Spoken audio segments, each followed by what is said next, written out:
В правительстве республики презентовали толковый словарь хакасского языка. Работа над его созданием велась почти 30 лет. Изучением и разработкой толкового словаря занялись ученые Хакнияли еще в 1992 году. В нем собраны более 5000 слов. Для каждого есть не только пояснение, но и перевод на русский язык. Это большое событие в культурной жизни республики, отметили в правительстве, наградив членов терминологической комиссии.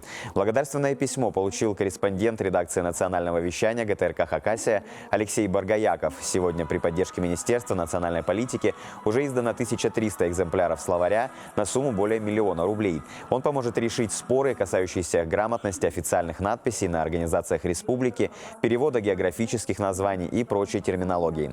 На данные толкового словаря смогут опираться ученые, студенты и школьники при написании научно-исследовательских работ. Ученые сектора языка Хакасского научно-исследовательского института, а это совершенно небольшой коллектив, 5 человек, которые работают над словарем. Они весь 21 год посвятят работе над 2-м томом толкового словаря.